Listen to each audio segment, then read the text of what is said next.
ഞാൻ 10ാം ക്ലാസ്സിൽ ഉള്ളൊരു ആഗ്രഹമാണ് പൈലറ്റ് ആവുക എന്ന് പറയുന്നത്.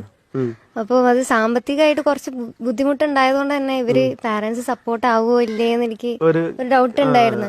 ഇതിലെത്തിപ്പെടുമോ എന്നൊരു ഡൗട്ട് ഉണ്ടായിരുന്നു 10ാം ക്ലാസ്. ഞാൻ 10ാം ക്ലാസ് ഞാൻ പറഞ്ഞിട്ടുണ്ട് പാരന്റ്സിനോട്. അപ്പം +2 കഴിയട്ടെ, +2 കഴിഞ്ഞിട്ട് നമുക്ക് എന്താ ആലോചിക്കാന്ന് പറഞ്ഞു. ആളോട് പറയലെന്തോ, നീ നന്നായി പഠിച്ചോ, നീ പിന്നെ അവിടേക്ക് എത്തുന്നുള്ളത് നിന്റെ മനസ്സിൽ അതിങ്ങനെ കാണണം. അതെ, തീർച്ചയായിട്ടും നീ കണ്ടുകൊണ്ട് പഠിക്ക്. അപ്പൊ ഇങ്ങനെ ഒരു പൈലറ്റ് മേഖലയിലേക്ക് എത്തുന്നുള്ള പ്രതീക്ഷ ഉണ്ടായിരുന്നോ ശരിക്ക്? ഇല്ല, ഒരിക്കലും ആ ഒരു പ്രതീക്ഷ ഇല്ലായിരുന്നു. കാരണം ഫിനാൻഷ്യലി കുറച്ച് മണിയും കാര്യങ്ങളും ഇതിന് വേണമല്ലോ.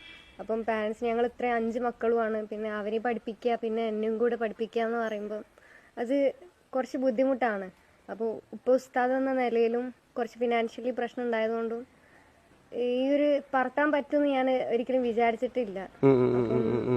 പക്ഷെ അത് പാരന്റ്സ് സപ്പോർട്ടായിരുന്നു. പിന്നെ അതെ, പാരന്റ്സ് സപ്പോർട്ടായിരുന്നു. അതുകൊണ്ട് ഈ ഒരു പൊസിഷനിലൊക്കെ എത്തി.